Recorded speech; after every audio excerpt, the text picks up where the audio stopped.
Kak Bara Patiraja sendiri nih menanggapi tadi pernyataan dari Kak Olive, gimana, setuju atau tidak setuju?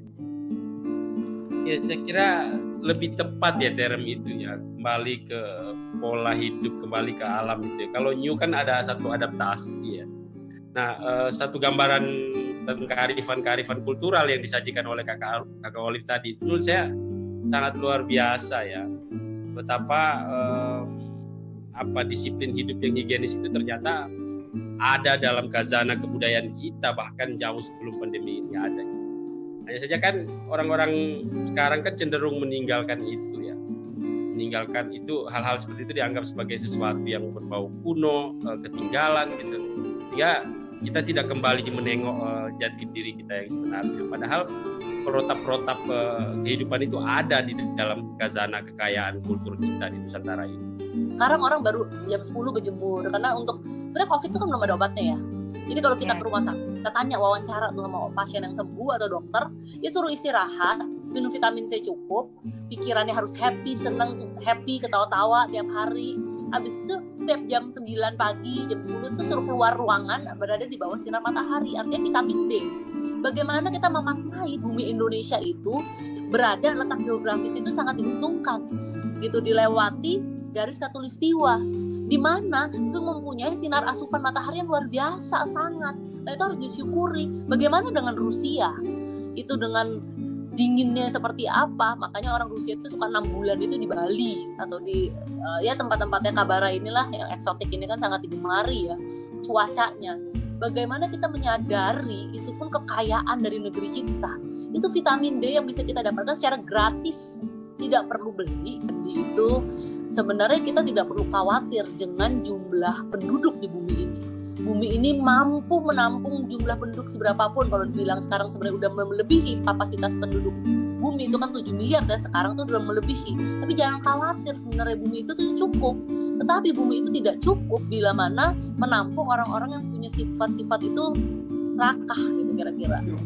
Untuk saya melihat pandemi ini lebih peringatan gitu ya. Jadi kita jangan panik, harus mengerti. Kalau kita mengerti ya udah kita mengikuti gitu ya, kembali kepada alam, kepada warisan leluhur, kepada pakem-pakem kehidupan, protap-protap sebenarnya yang nenek moyang kita itu sudah ajarin kita. Nah, kita lupa itu sehingga kita harus balik mempunyai values dalam hidup kita itu untuk bisa lebih mengenal siapa diri kita, bagaimana kita berpikir kreatif sekarang ini anak-anak muda untuk bisa terus bermanfaat untuk banyak orang. Berarti sebenarnya dari pandemi ini sendiri mengajarkan kita supaya harus tetap bersyukur karena banyak kekayaan yang kita punya ya Kak. Tapi banyak orang belum sadar dan harus ditampar dulu dengan pandemi gitu ya istilahnya ya. Benar Kakak Musa. Jadi yang disampaikan oleh Kakak Olive tadi itu ada pendekatan teosentris dan antroposentris ya. Saya kira itu secara tafsir terhadap realitas kekinian ya. Dan Kakak Olive berusaha membawa kita kepada satu konsep yang back to nature. Ya. Ngomong-ngomong soal gentong tadi saya jadi ingat dulu kita masih kecil gitu umur SD 1. Jadi di rumah itu ada gentong tanah gitu. Jadi air dari alam gitu tanpa dikasih di galon, tanpa dimasak gitu. Habis main bola minum aja dari gentong, enggak. Berarti yang namanya sakit perut atau apa. Ternyata bukan orang Jawa aja ya, kan aku nggak ngerti kan di NTT kan ngabarannya orang NTT nih. Ternyata di NTT juga begitu ya.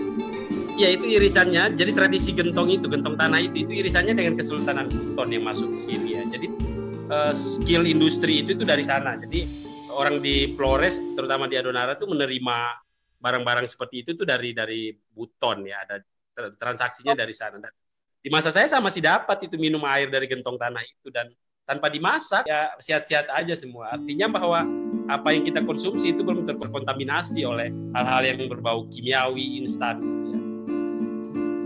Tapi Kak Bara untuk generasi milenial ini kan untuk bawa nih gentong misalnya segede ini, misalnya 1 liter ini aja untuk generasi milenial kayak seangkatan aku tuh udah malu untuk bawa aja segini.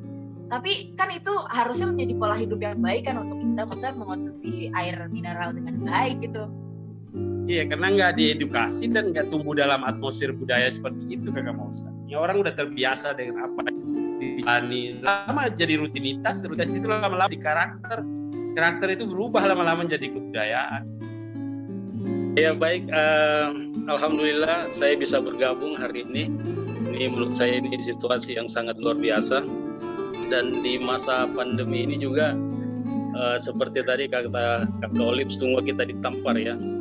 Termasuk juga misalnya dalam konteks kesehatan yang kemudian kita akan kita bicarakan hari ini berdasarkan buku yang sudah ditulis oleh Kak Olive. Saya pikir ini sangat luar biasa. Pandangan-pandangan tentang kesehatan tadi yang diungkapkan sebelumnya juga mengenai seperti apa sebenarnya masyarakat dulu itu. Misalnya di Sulawesi Selatan juga seperti itu, karena rumah 2 lantai kan gitu, ada juga gentong di bawah tangga itu di ujung tangga itu sering dipakai cuci kaki sebelum naik ke rumah, itu seperti itu. Lokal masyarakat kita yang saya sebut biasanya sebenarnya pengetahuan yang memang kemudian tidak diramu kemudian menjadi ilmu pengetahuan yang membuat kita kemudian memang tertinggal ya dibanding dengan negara-negara Eropa di mana mereka mampu meramu pengetahuan mereka menjadi ilmu pengetahuan. Padahal di Indonesia sendiri itu sangat luar biasa sekali cerita-cerita itu, mitos-mitos yang kita pahami sesungguhnya yang kita anggap sebagai sesuatu yang tidak pernah terjadi. Padahal mitos itu sebenarnya adalah ruang di mana masyarakat kita dulu itu mentransfer ilmu pengetahuan itu dari generasi ke generasi ya. Tetapi kan kita tidak pahami, kita anggap sebagai mitos. Mitos dalam tanda kutip adalah sesuatu yang tidak pernah terjadi gitu. Padahal sebenarnya itu adalah ruang-ruang bagi masyarakat kita dulu untuk mentransfer pengetahuan itu. Misalnya saya sempat meneliti mengenai kekayaan Sulawesi Selatan yang ada lontarannya ya, ada kitabnya disebut kitab Astika Labinegang. Itu saya kemudian membandingkannya dengan kitab Mahabharata Cina dan India. Itu saya membandingkan ketiga kitab ini dan itu sangat luar biasa sekali, itu sangat berbeda ya. Misalnya untuk kitab di Sulawesi Selatan itu sangat berbeda sekali. Misalnya India lebih menekankan pada gaya, misalnya pada kemudian Cina misalnya pada kesehatan. Kemudian di Sulawesi Selatan itu menggabungkan itu dengan nilai-nilai kearifan termasuk agama gitu. Nah, ini sangat luar biasa sekali. Cuma memang kan selama ini kita meninggalkan itu, kita anggap sebagai sesuatu yang mitos gitu, mitos yang mitos dianggap sesuatu yang tidak pernah terjadi, padahal itu adalah media dari masyarakat kita dulu dalam mentransfer pengetahuannya dari generasi ke generasi. Nah, ya kenapa Yunani itu dan sebagainya tadi seperti diceritakan, karena mereka menjurnalkan dengan baik sehingga cerita-cerita kita, mitos-mitos yang begitu kuat sebagai ruang pembelajaran sebenarnya tetapi dianggap tidak ada atau fiktif gitu kan. Saya tambahkan satu kasus ya. Kemarin waktu bicara mengenai maritim ya, jalur pelayaran ke Zoom itu kita bicarakan mengenai itu, ada seorang peneliti ya dari Jerman, Horst Littner, dia bilang begini, kenapa kita selalu harus bicarakan mengenai Eropa padahal di sini jauh sebelum Eropa muncul, pelayaran di Nusantara itu sudah jauh lebih maju.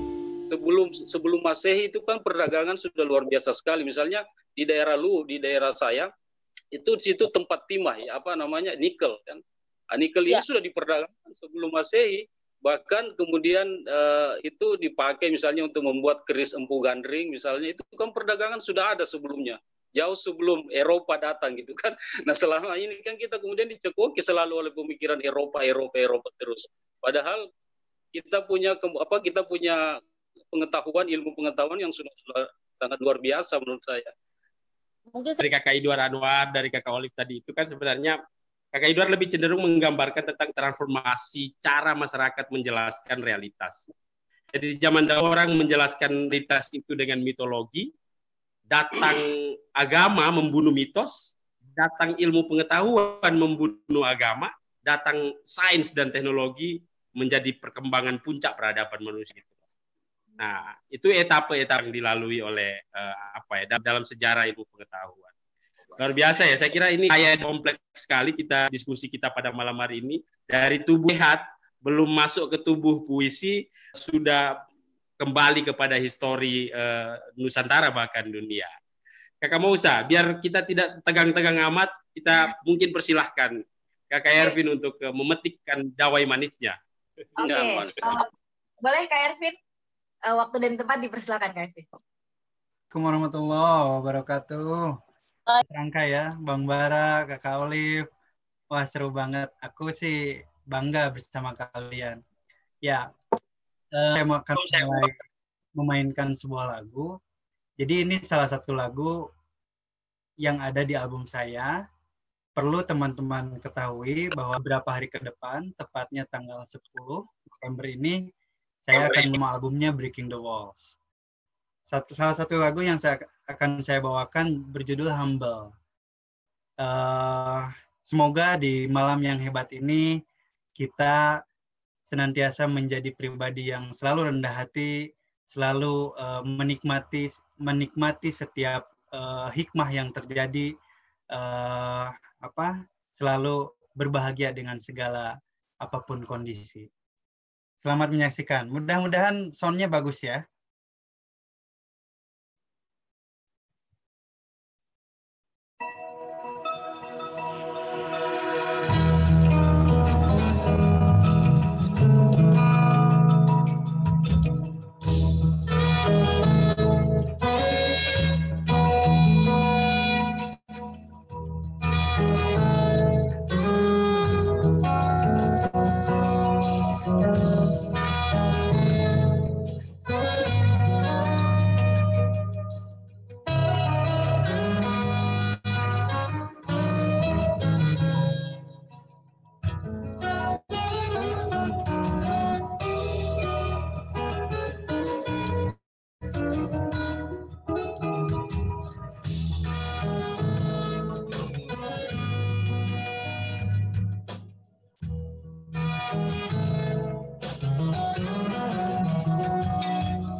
Tangan yang meriah untuk Kak Ervin.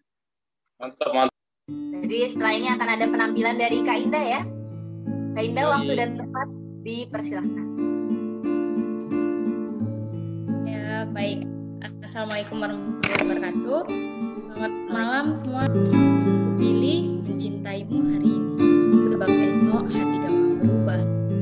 Kupilih mencintaimu lebih sekedar kata, sebab lidah mulai ingkar. Kupilih mencintaimu di sini, sebab di sana kau mungkin mendua. Kupilih mencintaimu sepenuhnya dengan akal sehat, sebab sepenuhnya dengan rasa bikin gelap mata.